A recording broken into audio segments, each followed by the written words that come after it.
मैं रोटियों को अपने अंडरगारमेंट में छुपा लेती थी, कहीं भी छुपा लेती थी, और बाथरूम जाती थी और 2 रोटियां मैं एक्स्ट्रा खा लिया करती थी बिना सब्जी के। सब्जियों को तो मैं अंडरगारमेंट में छुपा नहीं सकती थी ना। मेरी मानसिक स्थिति ये हो गई कि मैं ये सोचने लगी कि मैं इन सबका मर्डर कर दूं। उसने एक बाल्टी में यूरिन करी और पूरे बाल्टी का यूरिन मेरे ऊपर डाल दिया। अब मैंने सोचा मैं झाड़ू लगा लूंगी, मैं पोछा लगा लूंगी, किसी घर में खाना बना लूंगी, और अगर जरूरत पड़ी ना तो वेश्या भी बन जाऊंगी, रेलवे स्टेशन में सो लूंगी, लेकिन मैं इनके लिए नहीं मरूंगी। एक कुत्ते ने मेरी किताब में पेशाब कर दिया और मैं दूसरी किताब खरीदने की मेरी हैसियत नहीं थी। उसी किताब से मैंने पढ़ के फर्स्ट अटेम्प्ट में। नमस्कार, मेरा नाम सविता प्रधान है और मध्य प्रदेश के ग्वालियर संभाग में मैं ज्वाइंट डायरेक्टर के पद पे वर्तमान में कार्यरत हूँ। और शायद ये भी मेरा परिचय नहीं है, जो मेरी कहानी मैं आपको आगे बताऊंगी, शायद उससे आप मेरे परिचय समझ पाएंगे। तो कहानी शुरू होती है मेरे पैदा होने से। मैंने एक आदिवासी परिवार में जन्म लिया और मैं मेरे परिवार की तीसरी बेटी थी। क्योंकि आदिवासी समाज था, पिछड़ा हुआ इलाका था, एक छोटा सा गाँव था, न टीवी होती थी, न किसी तरह की कोई सुविधाएं हुआ करती थी। गाँव में 10वीं तक का स्कूल ही था। तो अमूमन मेरे घर में सब लोग यही काम करते थे कि जैसे कि धान की कटाई करना छोटी-मोटी खेती में, महुआ बीनना, गुल्ली बीनना, बीड़ी के पत्ते तोड़ना, गोबर उठाना। तो मैं भी बिल्कुल खुशी-खुशी वो सारे परिवार के कामों में सहयोग करती थी। मेरे गाँव में अधिकतर लोग अपने बच्चों को स्कूल नहीं भेजा करते थे, लेकिन मैं उन सौभाग्यशाली लड़कियों में थी जिसको स्कूल भेजा गया। स्कूल जाने के साथ में ही सुबह 4 बजे 5 बजे उठ कर के हम लोग महुआ बीनने के लिए चले जाते थे, गुल्ली बीनने के लिए चले जाते थे, बीड़ी पत्ता तोड़ने के लिए चले जाते थे, और ये सब काम निपटाने के बाद हम 10 बजे स्कूल भी चले जाते थे। कहीं न कहीं मुझे ये लगता है कि स्कूल जाने का भी शायद रीज़न था कि आदिवासी बच्चों को स्कॉलरशिप मिलती थी। तो वहाँ पे जो माँ-बाप थे वो पढ़ाने से ज़्यादा इस बात पे ध्यान देते थे कि हमारे बच्चे को ₹150 ₹200 स्कॉलरशिप मिल जाएगी, चलो इसको स्कूल में एडमिशन करा देते हैं। इस तरह की धारणा के शायद मेरा एडमिशन हो गया। मैं अपने गाँव की एकमात्र ऐसी लड़की थी जिसने 10वीं बोर्ड की परीक्षा उत्तीर्ण करी। तो थोड़ा मेरे पिताजी को खुशी हुई। उन्होंने ऐसा तो कोई मेरे लिए सपना नहीं बना रखा था कि मैं बेटी को पढ़ाऊँगा, लिखाऊँगा या कोई बहुत बड़े पद में पहुँचाऊँगा। लेकिन वो नेगेटिव टाइप के पिताजी भी नहीं थे। उन्होंने मुझे मेरे स्कूल से 7 किलोमीटर दूर और एक शासकीय विद्यालय था जहाँ पे 11वीं-12वीं के स्कूल हुआ करते थे, वहाँ मेरा एडमिशन करा दिया। तो वहाँ से जाने के लिए जो है एक बस चला करती थी, उसमें ₹2 किराया लगता था, ₹1 जाना और ₹1 आना। तो हम लोग इतने भी सक्षम नहीं थे कि ₹2 रोज़ का दे पाएँ, और एक ही बस थी, कभी आती थी, कभी नहीं आती थी। तो शुरू में तो मैं स्कूल वहाँ पे गई बस से, और कई बार ऐसा भी हुआ कि बस नहीं मिली, तो मैं पैदल भी गई। फिर मेरी माँ ने उसी गाँव में एक छोटी-सी नौकरी कर ली। उस नौकरी के कारण में हम लोग उसी गाँव में रहने लग गए और मैं 11th में मेरा एडमिशन हो गया। मैं वहाँ पे बायोलॉजी लेकर पढ़ने लगी। ये था कि मुझे तो उस समय ये पता चल गया था कि बायोलॉजी लेने से जो है ना पीएमटी की परीक्षा दी जा सकती है और डॉक्टर बन जाते हैं। और मुझे लगता है 20-25 साल के मेरी एज के जितने बच्चे होंगे उस समय यही सपने देखते थे, डॉक्टर बनना है, इंजीनियर बनना है, यही सपने हुआ करते थे। तो मेरा भी सपना ये था कि मैं डॉक्टर बनूँगी, और मुझ में कहीं न कहीं ये कॉन्फिडेंस आ गया था कि यार मैं 10वीं पास हो गई, मैं ग्या पूरे गाँव में कोई पास नहीं हुआ, मैं ही 10वीं पास हो गई।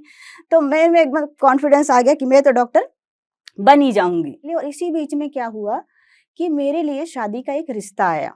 रिश्ता इतने बड़े घर से आया कि बहुत ही उच्च शिक्षित लोग थे, बहुत ही बड़े-बड़े पद में उस घर के लोग प्रतिष्ठित थे।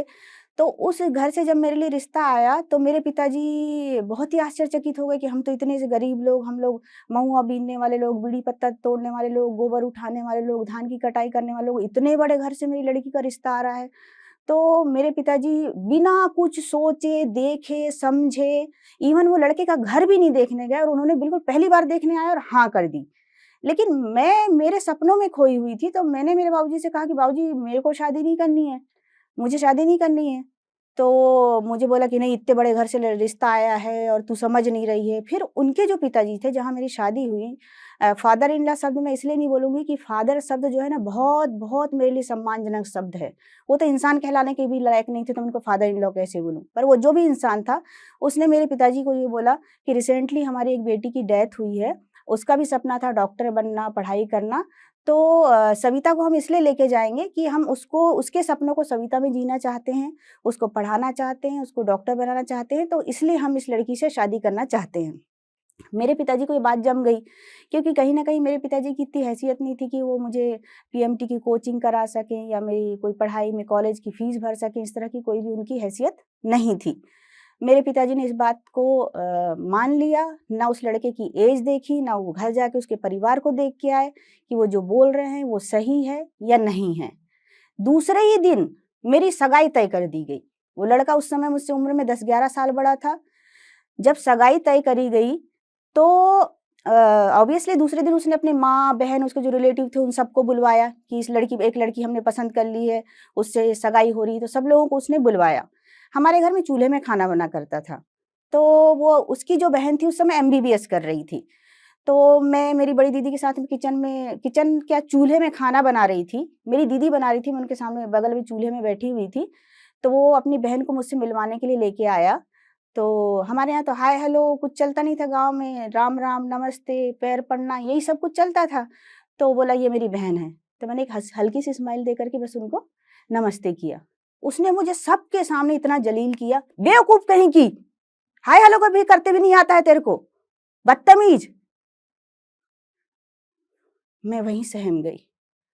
वो मेरा पहला सदमा था। जब उसने मुझे डाँटा, तो मुझे इतनी बेइज्जती फ़ील हुई, क्योंकि शायद मुझे बचपन से ही भगवान ने मुझे स्वाभिमानी पैदा किया था। मुझे बहुत जलालत फ़ील हुई, बहुत बेइज्जती फ़ील हुई। मैंने विरोध किया। मैंने कहा बाबूजी, कुछ भी हो जाए मैं इस लड़के से शादी नहीं करूँगी, आपको जो करना है कर लो, मैं शादी नहीं करूँगी। मैं रोई नहीं उस समय, मैं शादी नहीं करूँगी कही। पूरी रात मेरे घर वाले, उसके परिवार वाले सब समझाते रहे, बेटा कुछ नहीं हुआ, छोटी-सी बात है, बोल दिया है, कोई बात नहीं है। और मेरे ऊपर इतना दबाव बना दिया गया और मेरी एज भी इतनी छोटी थी कि मैं ये तो समझ रही थी कि ये मेरे लिए सही नहीं है, मेरी बेइज्जती कर रहा है, जो भी मेरी बेइज्जती कर रहा है वो आगे क्या मेरे साथ में रहेगा। इतनी मुझे समझ थी, बहुत ज़्यादा समझ नहीं थी। लेकिन फिर भी इतना दबाव था कि मेरी बात किसी ने सुनी ही नहीं और अगले ही दिन मेरी उसके साथ में सगाई कर दी। सगाई हो गई, वो चला गया। सगाई के जस्ट 1 महीने बाद मेरी उसके साथ में शादी हो गई और मुझे सच बताऊँ तो शादी के कोई मायने पता नहीं थे। मैं साढ़े 16-17 साल की हो रही थी। मेरे को शादी के बारे में बहुत ज़्यादा कुछ नहीं पता था। शादी का 3-4 दिन का माहौल चलता रहा। वो लोग बड़े लोग थे तो भोपाल में रिसेप्शन भी दिया एक बहुत बड़े हॉल में, मेहमान भी बने रहे। फिर 3-4 दिन बाद वो मेहमान चले गए।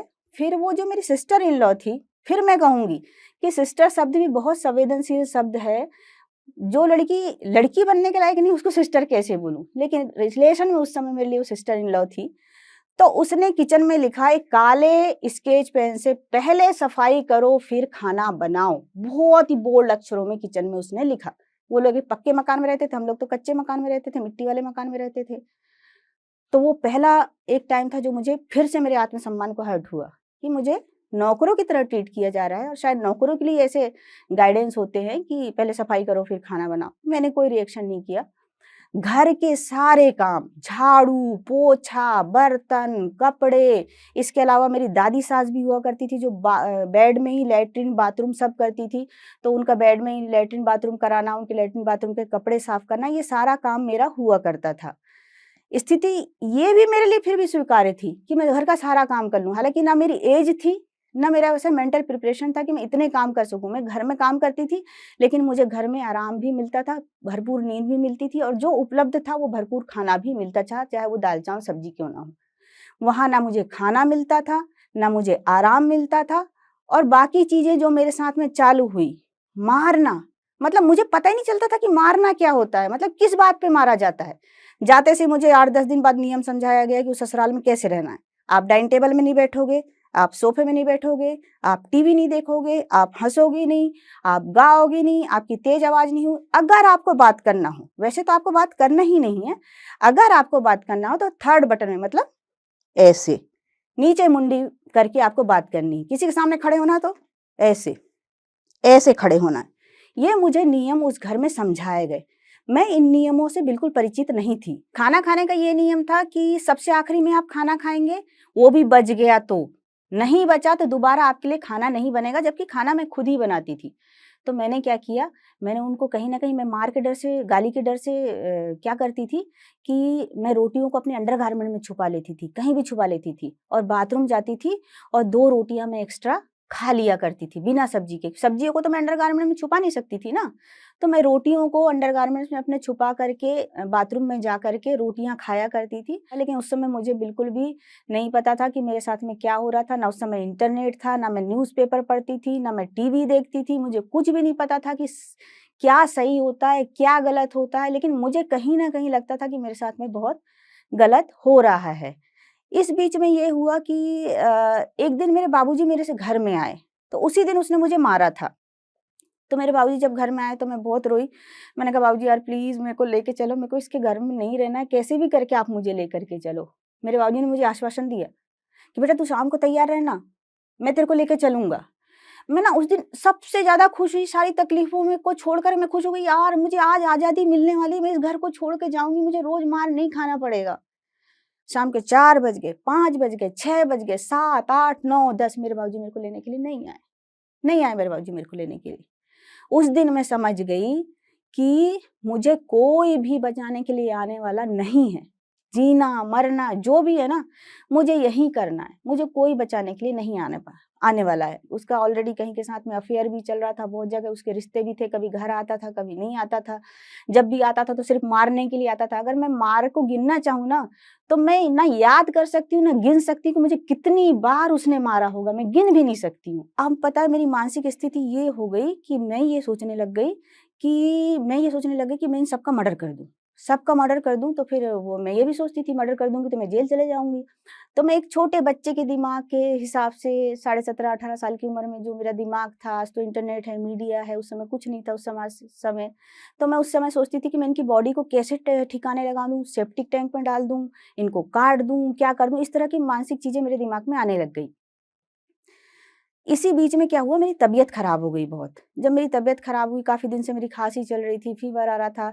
अभी मेरा वेट 57 केजी उस समय मेरा वेट जो है 38-39 केजी हो गया था और बहुत ही वीक हो गई थी मैं, बहुत ही वीक हो गई थी। और फिर मैंने एक दिन जो कि मेरी सिस्टर इन लॉ थी एमबीबीएस कर रही थी तो मैंने उनसे ही कहा कि प्लीज़ आप मुझे कोई दवाई दिलवा दीजिए या मेरी कोई इलाज करवा दीजिए। मैं बहुत दिन से खाँसी भी हो रही है, मुझे लगातार फ़ीवर भी आ रहा है। तो कोई आप मेरा इलाज करवा दीजिए। 2-3 दिन तक तो उन्होंने मेरी नहीं सुनी, फिर 2-3 दिन बाद उन्होंने मुझे कोई दवाई लाके दी कि ये दवाई आपको पीनी है। मैंने कहा ठीक है, मैं तो पढ़ी-लिखी थी नहीं बहुत ज़्यादा और इंग्लिश तो मुझे ज़ीरो थी क्योंकि हिंदी मीडियम की सरकारी स्कूल की पढ़ाई की हुई थी, 6वीं में तो एबीसीडी पढ़ते थे, तो मैं कोई दवाइयों के नाम के बारे में दवाइयों के बारे में नहीं जानती थी। मैंने वो दवाई पी, उसके बाद में जब मेरी आँख खुली तो मैं एक लावारिस होके क्रिश्चियन के अस्पताल में भर्ती थी। जहाँ पे मैं बेड में ही यूरिन करती थी, ना मैं उठ सकती थी, ना मैं बैठ सकती थी, पूरे टाइम छत को देखती थी ऐसे और पंखा चलता रहता था पूरे अस्पताल में छत में। फिर मैं तब भी मैं ये सोचती थी, नहीं, मरना नहीं है, मरना नहीं, मरना नहीं। उसी समय मुझे पता चला कि मैं प्रेग्नेंट भी हूँ। मुझे कोई घर से देखने भी या नहीं आया, कुछ नहीं आया। फिर डॉक्टर ने बताया कि मुझे कुछ खिला दिया गया है जिसकी वज़ह से ये रिएक्शन हुआ है। अब मुझे नहीं पता कि मुझे क्या खिलाया, क्या नहीं खिलाया। फिर उस समय पोस्ट कार्ड, अंतर्देशीय कार्ड ऐसे हुआ करते थे और चिट्ठियाँ जो है 7-7, 8-8 दिन में घर पहुँचा करती थी। मेरे पिताजी को मैंने चिट्ठी भेजी कि मैं यहाँ अस्पताल में भर्ती हूँ, ऐसी-ऐसी मेरी स्थिति है और मुझे जो है अस्पताल से लाने के बाद में मेरे मायके वापस भेज दिया गया। वापस जब भेज दिए तो मैंने पिताजी से बोला बाबूजी अब नहीं जाऊँगी, अब तो नहीं जाऊँगी। मेरे पिताजी ने उस दिन एक लाइन मुझसे बोली जिसके लिए शायद ये मेरा विश्वास है या शायद मुझे रिश्तों से विश्वास खत्म हो गया है, दोनों चीज़ें हैं। बोले, "धारा की विपरीत बहेगी ना, नदी की धारा की विपरीत बहेगी ना, तो कहीं नहीं पहुँच पाएगी।" मैं उसका अर्थ बहुत गंभीरता से समझ गई। मतलब जो तेरे साथ में हो रहा है, उसको सहते जा और इसके विपरीत करेगी तो हम तो तेरे साथ में नहीं हैं। और फिर ये भी समझाया गया परिवार के द्वारा कि बच्चा हो जाता है तो सब ठीक हो जाता है, एक बच्चा हो जाएगा, सब ठीक हो जाएगा, सब ठीक हो जाएगा। मेरा एक बच्चा भी हो गया और 1.5 साल बाद दूसरा बच्चा भी मेरा हो गया। लेकिन ठीक कुछ भी नहीं हुआ, कुछ भी नहीं हुआ। ये मेरे माथे में पूरे माथा फूटा हुआ है मेरी पूरी पीठ जली हुई है, हाथ मेरे पूरे कटे हुए हैं। कुछ भी मेरे साथ में ठीक नहीं हुआ। मैंने सोचा अब बहुत हो गया, अब यार खत्म करते हैं ज़िंदगी यार। नहीं, नहीं जीना, बहुत हो गया यार, इतनी मार खाना, इतनी जलाला तब बहुत हो गया, नहीं जीना मुझे। तो मैंने उस दिन फैसला किया कि आज मैं सुसाइड कर लूँगी। मेरा बड़ा वाला बेटा जो था वो पौने 2 साल का था।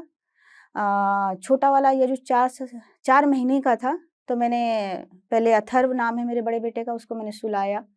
छोटा बेटा मेरा यजुष था, वो फीडिंग बेबी था, मैंने उसको बहुत प्यार से दूध पिलाया, उसको थपकियाँ दे के सुलाई जैसे कि मैं आखिरी बार उसको सुला रही होंगी।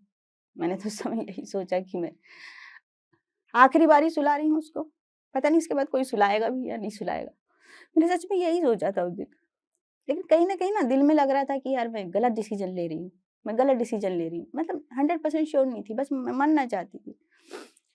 मैंने दरवाज़ा बंद किया, यजुष को दूध पिला के सुलाया, एक स्टूल उठाई, पलंग के ऊपर रखा और साड़ी ही पहनती थी अमूमन मैं, क्योंकि मेरे घर में तो किचन में भी झाँक के जाके देखा जाता था कि मैंने साड़ी में यहाँ तक पल्ला डाला है कि नहीं डाला है। अगर मैं वो पल्ला भी नहीं डालूँ तो उसमें भी पिट जाती थी मैं, किसी भी चीज़ में पिट सकती थी मैं, किसी भी चीज़ में पिट सकती थी, मुझे आज तक पिटने का कारण ही नहीं पता था। तो मैंने साड़ी को पंखे में लगाया, अपने गले में डालने ही वाली थी। पर बोलते हैं ना ईश्वर ने किसी का जन्म किसी चीज़ के लिए किया होता है, कोई उसको सहारा देना होता है, वैसी कोई कंडीशन मेरे साथ बन गई। मैं विंडो बंद करना भूल गई। इतनी मानसिक रूप से परेशान थी कि मैं भूल गई मैं खिड़की नहीं बंद कर पाई हूँ। खिड़की खुली हुई थी, वो जो मेरी सासू थी, उनका और मेरा आई कॉन्टैक्ट दोनों को हुआ 2-3 सेकंड तक उन्होंने भी मुझे देखा, मैंने भी उन्हें देखा कि वो देख रही थी मैं फांसी लगा रही हूँ। ना उन्होंने मुझसे कुछ कहा, ना ये कहा कि क्यों कर रही है, ना चिल्लाया, ना दरवाज़ा खटखटाया, कुछ भी नहीं कहा उन्होंने। वो मुझे देख के चली गई।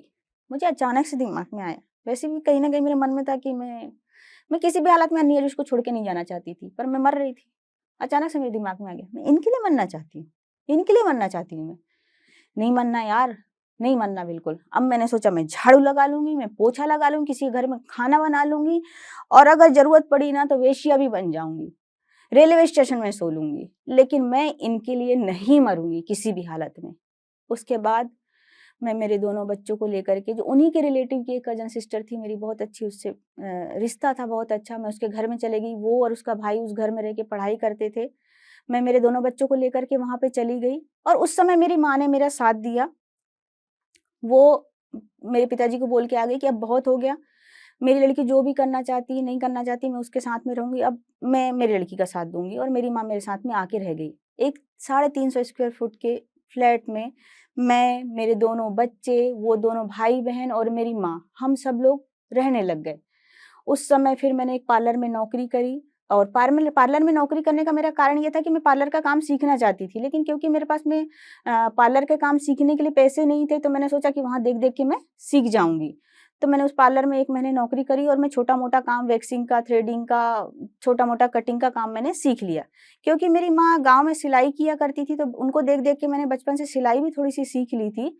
तो मैंने वहाँ पे पार्लर का काम चालू किया, एक बड़ा-सा बस आईना लेकर के और सिलाई का काम चालू किया और मैंने छोटे बच्चों को पढ़ाने का काम चालू किया और मैं अपने साथ में पढ़ाई भी करती रही। मुझे नहीं पता था मेरा आगे का भविष्य क्या होने वाला है या मैं सिविल सर्विसेज़ करूँगी, मेरे मन में कुछ नहीं था। बस इतना था कि मुझे कोई भी एक छोटी-मोटी जॉब ऐसी करनी है, जिससे मैं मेरे बच्चों के साथ में सर्वाइव कर सकूँ और किसी से कुछ भी माँगने की मुझे आवश्यकता नहीं पड़े। मैं अपने बच्चों का लालन-पालन कर सकूँ, इतनी मेरी इच्छाएँ थी। तो मैं इस बीच में पढ़ाई भी करने लग गई। मेरे एक दूर के कज़न ब्रदर थे, बल्कि वो मेरे इन-लॉज़ साइड के ही कज़न ब्रदर थे, उनको भी मैं आज थैंक यू बोलना चाहती हूँ। मंजीत भैया थैंक यू मेरी फ़ीस भरने के लिए बीए की।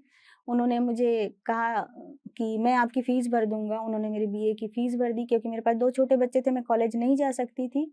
तो उन्होंने मेरा प्राइवेट एडमिशन करा दिया, मैंने प्राइवेट बीए किया, बच्चों के साथ में घर का काम करते हुए, सारी चीज़ करते हुए मैंने एमए किया, मेरे एमए का रिज़ल्ट आया, तो लैंडलाइन से वो सिक्के डाल के मैंने फ़ोन किया कि मेरा रिज़ल्ट क्या हुआ है? तो बोले कि रिज़ल्ट लेने आपको ही आना पड़ेगा। मैं एकदम से डर गई, मैंने कहा यार मैं तो फ़ेल हो गई होंगी, कुछ गड़बड़ हो गया है। मैंने कहा सर ऐसा है कि कॉलेज तक जाने के लगते ₹14 किराया लगते थे, अब कहाँ से ₹14 लाऊँ? मेरे तो बच्चे ₹2 का बिस्कुट माँगते तो वो नहीं दे सकती थी। महीनों तक हम सिर्फ़ दाल-चावल खाते थे, सुबह दाल-चावल, रात को दाल-चावल। मैं दाल को फ्राई भी नहीं कर सकती थी, ऐसी स्थिति में मैं रह रही थी और बच्चे को दूध भी पिला रही थी। तो मैंने कहा सर मेरे पास में पैसे तो नहीं है वहाँ तक आने के लिए। अब 10-15 दिन में अगर मेरे पास में पैसे आ जाएँगे तो मैं आ जाऊँगी रिज़ल्ट लेने का। तो उनको शायद मेरे ऊपर दया आ गई। तो उन्होंने बोला बेटा हम इसलिए नहीं बुला रहे हैं तेरे को कि तेरे ₹14 लगाने। तूने पूरे कॉलेज को टॉप किया है पब्लिक एडमिनिस्ट्रेशन में इसलिए तुझे बधाई देने के लिए बुला रहे हैं। मुझे पहली बार खुद के ऊपर गर्व हुआ कि मैंने इन परिस्थितियों में बरकतउल यूनिवर्सिटी में पब्लिक एडमिनिस्ट्रेशन में टॉप कर लिया। हिम्मत आई थोड़ी-सी। इस बीच में एक दिन ऐसा वाक़या हुआ कि मैं एमए का पेपर देने जा रही थी और एमए के पेपर जो है दिन में 2 बार हुआ करते थे। एक विषय के 2 पेपर होते थे, तो सुबह एक होता था, शाम को एक होता था। ऐसा नहीं कि इस बीच में वो मेरा एक्स हस्बैंड जो था वो मुझसे मिलने नहीं आता था या टॉर्चर करने के लिए नहीं आता था। सुबह को मैं पेपर दे के आई, यजुष को मैं दूध पिलाने के लिए बीच में आती थी क्योंकि फीडिंग बेबी था, तो मैं उसको दूध पिलाने के लिए दोपहर में आई, तो वो आया और बिना कारण ही मुझे इतना मारा, बहुत मारता ही गया। और मैं सच बताऊँ उस समय मेरे दिमाग में ये चल रहा था कि यार इसको जितना मारना है मार ले, फटाक से मार ले तो मैं दूसरा पेपर देने के लिए कहीं लेट ना हो जाऊँ। ना मुझे दर्द हो रहा था, ना मुझे रोना आ रहा था, कुछ भी नहीं आ रहा था। उसने एक बाल्टी में यूरिन करी और पूरे बाल्टी का यूरिन मेरे ऊपर डाल दिया। मैं तब भी डिस्ट्रैक्ट नहीं हुई। मैंने कहा भाई ये जितना मारना है मार ले, मार के चला जाए। वो मार पीट के चला गया। मैंने एक बाल्टी अपने ऊपर पानी डाला और उसके बाद में जो मेरी सिस्टर थी उस समय कज़न सिस्टर थी, वो बहुत हेल्दी लड़की थी और मैं बहुत ही दुबली-पतली बच्ची थी। तो मैंने एक बाल्टी पानी डाला, मेरे पास 2 ही जोड़ी कपड़े थे, तो एक तो खराब ही हो गया था, एक धुला नहीं था। तो मैंने कहा यार तेरा कपड़ा दे दे, मैं पहन के एग्ज़ाम देने के लिए चले जाऊँगी। तो उसने अपना कपड़ा दिया जो मेरे साइज़ से लगभग 3 साइज़ बड़ा था। मैंने उसका कपड़ा पहना और मैं एमए के एग्ज़ाम देने के लिए गई। तो ये सारी सिचुएशन मेरे बीच में चल रही थी और मैं एक नौकरी ढूँढ रही थी। रोज़गार निर्माण पेपर आया करता था उस समय गुरुवार को जो ₹4 का हुआ करता था। पर मैं बैकडेट का पेपर खरीदती थी क्योंकि रिसेंटली वाला खरीदो तो ₹4 का आता था और 1 सप्ताह पुराना खरीदो तो ₹2 का आता था। तो उसमें क्या होता था सरकारी नौकरियों की वैकेंसियाँ निकला करती थी और चूँकि मैं नौकरी ढूँढ रही थी तो मैं रोज़गार निर्माण पेपर पढ़ा करती थी। उसमें निकला सिविल सर्विसेज़ के एग्ज़ाम का विज्ञापन। मैंने उस नौकरी में सैलरी देखी।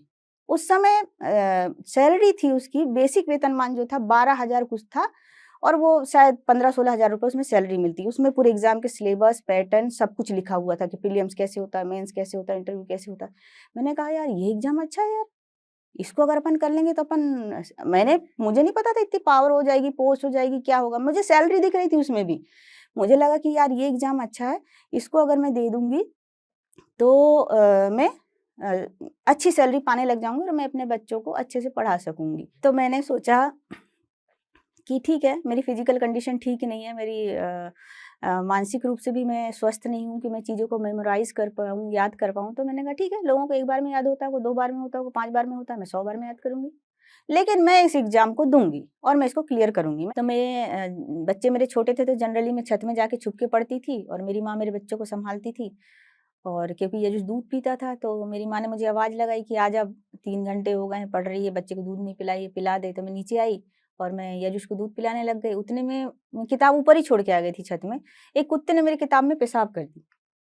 मैं जब यजुष को दूध पिला के छत में पहुँची, तो मैं इतना दुखी हुई उस दिन क्योंकि उस समय किताब की कीमत 150 से 200 रुपए थी और मैं दूसरी किताब खरीदने की मेरी हैसियत नहीं थी।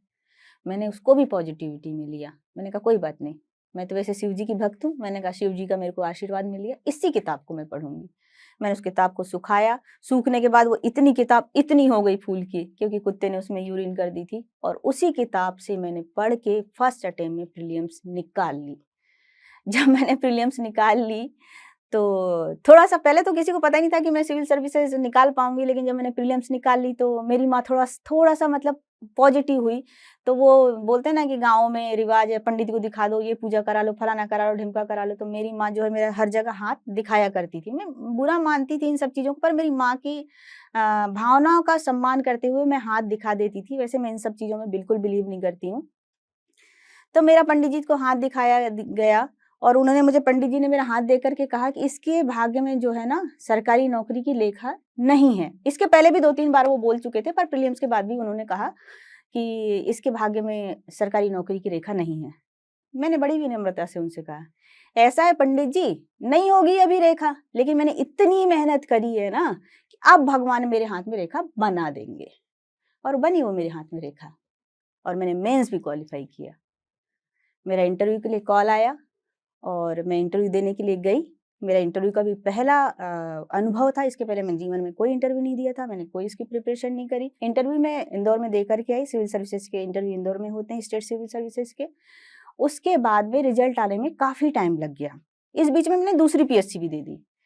तो दूसरी पीएससी दी मैंने, तो मैंने प्रीलिम्स दिया, तो वहाँ के बहुत सारे लोग तब तक मैं एक पीएससी निकाल चुकी थी, तो काफ़ी लोग मुझे इंस्टीट्यूट के सहारे जानने लग गए थे। तो उस समय कट ऑफ मार्क्स आ गए थे सिविल सर्विसेज़ में। तो मैंने ऐसे पेपर देख के आ गई और फिर एक जो वर्धमान इंस्टीट्यूट के एक बहुत बड़े टीचर थे इलाहाबाद के, उन्होंने मेरा पेपर देखा, बोले कितना किया है सविता तूने? तो मैंने कहा सर 70-75% किया होगा सर, बाकी तो मैंने सच बताऊँ तो मैंने तुक्के मारे हैं, अब कितना सही है कितना गलत है मुझे नहीं पता, बस 70% 75% तक मुझे लगता है मैंने सही पेपर किया है। बोले तू तो बाहर है, तू तो बाहर है इससे प्रीलिम्स से, क्योंकि इस बार जो कट ऑफ मार्क्स जा रहे हैं ना वो 85% के ऊपर जा रहे हैं। मैंने होगा, क्योंकि ऑलरेडी मैं कहीं न कहीं कॉन्फिडेंट थी, एक इंटरव्यू में दे के आ चुकी थी और मुझे लग रहा था कि मेरे पहले पीएससी में ही सिलेक्शन हो जाएगा। बोले वो सर बोले कि मैंने तो जो मेरा स्टूडेंट है वो 90% करके आया है तो उसका होगा, तेरा तो नहीं हो पाएगा। मैंने कोई बात नहीं सर, फिर से प्रयास कर लूँगी। मेरा पहली पीएससी का भी रिजल्ट आ गया, मेरी दूसरी पीएससी का रिजल्ट आ गया और उस बार जो कट ऑफ मार्क्स थे वो 85% गए। उस सर के किसी भी स्टूडेंट का सिलेक्शन नहीं हुआ, लेकिन मेरा सिलेक्शन दूसरी पीएससी में भी हो गया। जब आदिवासी लोग सिविल सर्विसेज निकालते हैं तो उनको प्रीलिम्स निकालने के 25,000 रुपए मिलते हैं, मेंस निकालने के 25,000 रुपए मिलते हैं और इंटरव्यू निकालने के मध्य प्रदेश शासन से और भारत सरकार से 25,000 रुपए मिलते हैं। ऐसे मुझे 75,000 रुपए की उस समय स्कॉलरशिप मिली। अब जो लड़की सुबह शाम दाल चावल खाती हो, अपने बच्चे को 2 रुपए का पार्ले का पैकेट नहीं दे पाती हो, उस लड़की को 75,000 रुपए मिल जाए तो वो तो खुशी से पागल ही हो जाएगी। मैं नहीं हुई, थैंक गॉड मैं खुशी से पागल नहीं हुई। मेरी पहली नियुक्ति नरसिंहपुर जिले के गोटेगांव नगर म्युनिसिपल काउंसिल में मेरी पहली नियुक्ति हुई। इस बीच में किसी का कोई रोल नहीं था। जैसी मेरी वहां पे पोस्टिंग हुई, जो मेरा एक्स हस्बैंड था वो आ गया। अभी तक तो मैं संघर्ष केवल फाइनेंशियली चीजों को लेकर के, फिजिकल चीजों को लेकर के कर रही थी, कहीं ना कहीं मैं उससे थोड़ा मुक्त थी। वो आ गया। अब जब मेरी as a chief municipal officer posting हुई तो मुझे समाज में इज्जत मिली, लोग मुझे पहचानने लग गए, मेरी प्रतिष्ठा बढ़ी, तो वो मेरे पास में फिर से आ गया। तो उसकी डिमांड ये थी कि एक कार खरीदनी है और वही डराना धमकाना, कार खरीदनी है तू पैसे देख, नहीं तो फिर वही उसकी आदत ही अलग थी। मुझे तो लगता है मानसिक रोगी ही रहा होगा। तो मैं कहती हूँ मेरी खुद इसमें गलती है। जो कुछ भी हुआ है उसमें कहीं न कहीं मेरी भी गलती है, अकेले मैं दूसरे लोगों को गलत नहीं समझती हूँ। मैंने उस चीज़ को स्वीकार किया, मैंने पर्सनल लोन लिया और मैंने उससे कार का डाउन पेमेंट कर दिया और उसने वैगन आर गाड़ी खरीद ली। इस बीच में उसने फिर मुझे मारा कि जब भी आता तो गाड़ी में पेट्रोल भरा, डीज़ल भरा, पैसे दे, नहीं तो वही। और मैं किस चीज़ से डरती थी पता है उस समय? तब भी मैं यहाँ सिविल सर्विसेज़ सेलेक्ट होकर के भी मैं आत्मविश्वासी लड़की नहीं बन पाई थी। तब मैं उस चीज़ से डरती थी कि अगर ये मारेगा तो पेपर में छप जाएगा, पूरे जिले को पता चल जाएगा, लोग मेरी क्या इज़्ज़त करेंगे, कैसे मेरी सम्मान करेंगे, मैडम तो खुद ही पिटती है। तो मैं भाग रही थी चीज़ों से, मैंने वहाँ से अपना ट्रांसफ़र करा लिया। मेरा भाग्य इतना अच्छा रहा कि मेरी जॉइनिंग के 8 महीने बाद ही मुझे जिला मुख्यालय में चीफ म्युनिसिपल ऑफिसर बना दिया गया और अन्य 3 निकायों का भी मुझे चार्ज दे दिया गया और प्रोजेक्ट ऑफिसर भी डिस्ट्रिक्ट का मुझे बना दिया गया। इस बीच में मेरे अच्छे लोगों से संबंध हुई और मुझे नहीं पता मुदगल सर कहाँ रहते हैं, उस समय वो मेरे एसपी थे। थैंक यू सर, आपने मुझे मोटिवेट किया, मैं उनसे बहुत जुड़ी हुई थी। तो मैं हमेशा उदास रहती थी कि कोई बीच-बीच में आके मुझे मारपीट करके जाता था और मैं सामाजिक इज़्ज़त के चलते उसको कुछ दे देती थी, कुछ कर देती थी। तो बोली सविता क्यों ना तू ऐसे उदास रहती? मैंने कहा सर वो फिर मैं उनसे खुल गई तो मैंने बताया सर मेरे साथ ऐसी-ऐसी स्थिति। बोले तो किस बात से डरती है? मैंने कहा सर वो मैं अगर विरोध करूँगी, एफआईआर करूँगी तो सबको पता चल जाएगा, पेपर में छपेगा कि चीफ म्युनिसिपल ऑफिसर के हस्बैंड के साथ में मारपीट होती है, मैडम के साथ में मारपीट होती है, मेरी तो कोई इज़्ज़त ही नहीं करेगा। बोले किस सामाजिक इज़्ज़त की बात कर रही है तू? किस सामाजिक इज़्ज़त की बात कर रही है? जिसमें तो रोज़ पिटे, रोज़ गाली खाए, टॉर्चर हो जाए, वो इज़्ज़त है क्या? जिसको जो बोलना है बोलने दे। अब की बार आए ना तो मेरे को एक मिस्ड कॉल मारना। उस समय मोबाइल फ़ोन आ गया थे, मेरे पास नोकिया का टिक-टिक वाला फ़ोन था, नंबर वाला। मेरे को उनने इतना बूस्ट अप कर दिया कि इज्जत के बारे में उन्होंने मुझे मुदगल सर ने सही परिभाषा सिखाई कि इज्जत समाज जो बोलता है वो नहीं होती है, इज्जत वो होता है जो आपका आत्मसम्मान होता है। मैंने उस बात को सीख लिया। वो आया एज यूजुअल हमेशा की तरह आते ही से पूछा, ये घर किसका है? सरकारी मकान बंगला मुझे मिला हुआ था? मैंने कहा हाँ, मेरा घर है। उस दिन कॉन्फिडेंस से कहा मैंने, हाँ, ये मेरा घर है। मैं तो लड़ने के मूड में थी ऑब्वियसली।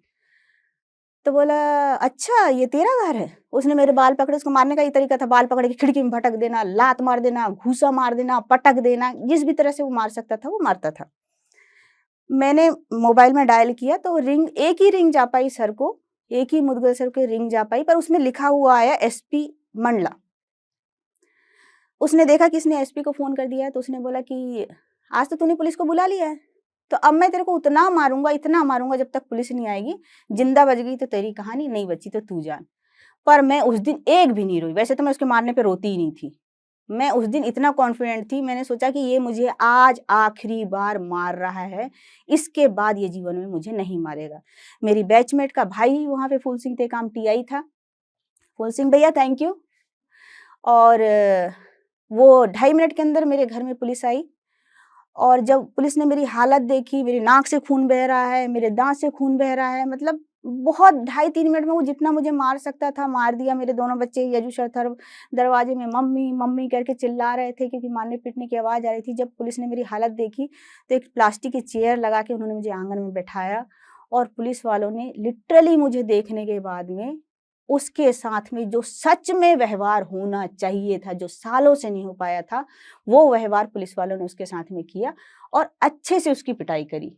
उसके बाद उसको मैंने एफआईआर करी और मैंने शिकायत करी उसकी लीगली। और इससे पहले कि मैं डिवोर्स का नोटिस भेजती, उन लोगों ने ही मुझे डिवोर्स का नोटिस भेज दिया 1 हफ्ते के अंदर में। आपने कभी सुना है किसी महिला को पहली पेशी में डिवोर्स मिला हो? मैं वो महिला हूँ जिसको 1 पेशी में डिवोर्स मिला। जब जज ने मेरी हालत देखी, मैं अकेले जाके कटघरे में खड़े हो गई ऐसे, और वो वकील लेके आए हुए थे, वो खुद भी इसी प्रोफेशन में था। तो जज ने मुझे बोलते ना जैसे ईश्वर हर जगह आ जाता है मदद करने के, अगर आप सच्चे दिल के होते हो तो। जज ने डायस छोड़ करके मुझे अपने चेम्बर में बुलाया और जज ने कहा बेटा तू क्या चाहती? मैं उनके सामने हाथ जोड़ी, मैंने कहा सर कुछ नहीं चाहिए, बच्चे मेरे हो जाएं, बस इतना आप ऐसा कर दीजिए कि बच्चे मुझे मिल जाएं। जज ने मुझसे कुछ नहीं कहा। एक ही दिन में लंच टाइम के बाद मेरी दूसरी पेशी लगा दी और बच्चों की पूरी पेरेंटिंग मुझे मिली, उससे मिलने की भी अनुमति नहीं मिली और मेरी सिंगल डे में मेरा डिवोर्स हो गया। तो आज वो दिन था जहाँ पे सही में मैंने अपने आप को पहचाना और सही में मैं सविता प्रधान बन पाई। बस मेरा ये कहना है जो मैंने गलतियाँ करी वो गलतियाँ आप मत करना।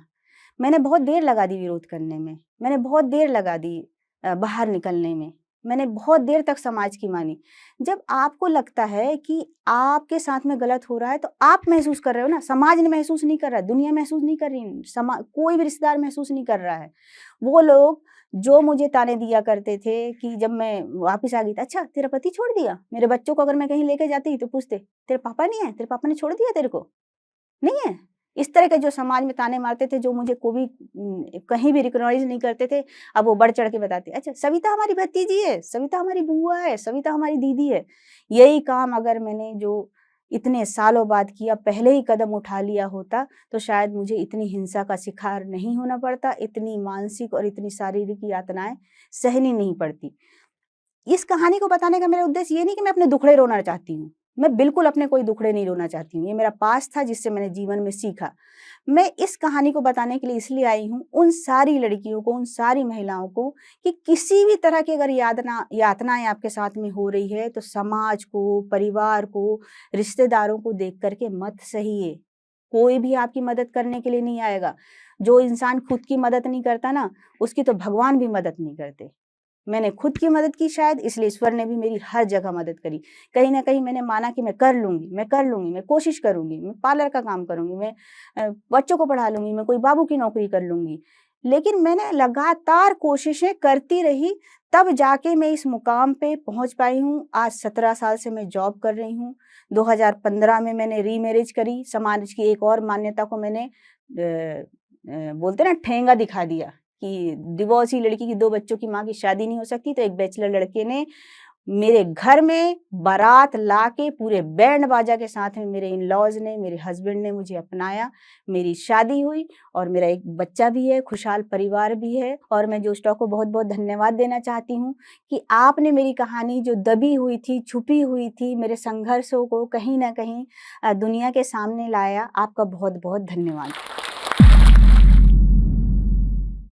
अगर आप इस टॉक के एंड तक पहुंच चुके हैं तो मैं आपको जोश टॉक्स का एक दूसरा रूप भी दिखाना चाहता हूं, जिससे मैं काफ़ी देर से जुड़ा हुआ हूं और मुझे बहुत बहुत ज़्यादा पसंद है कि वो क्या कर रहे हैं। जोश टॉक्स ने एक नया ऐप लॉन्च किया है जिसका नाम है जोश स्किल्स। अब वो नया नहीं रहा, काफ़ी टाइम से है, लाखों लोग उसको अब यूज़ करते हैं। और जोश स्किल्स पे आप अपनी ज़िंदगी के लिए कोर्सेज ढूंढ सकते हैं। वो कोर्स नहीं जो आपको physics, chemistry, commerce, business studies पढ़ाएंगे। वो कोर्सेज जो आपकी जिंदगी में आपको कैसे जीना चाहिए वो सिखाएंगे। मैंने खुद जो स्किल्स पे बहुत सारे कोर्सेज बनाए हैं, पब्लिक स्पीकिंग पे, इमोशनल क्राइसिस कैसे हैंडल किया जाए, अपनी पर्सनालिटी कैसे डेवलप की जाए। हर एक कोर्स में डेली क्विजेज हैं, एक्सरसाइजेज हैं, एक बहुत ही खूबसूरत कम्युनिटी है जो आपको सपोर्ट करेगी, आपको इनकरेज करेगी। आज ही डाउनलोड करें जोश स्किल्स का ऐप और उनके कोर्सेज एक्सप्लोर करके अपनी जिंदगी को आगे बढ़ाएं।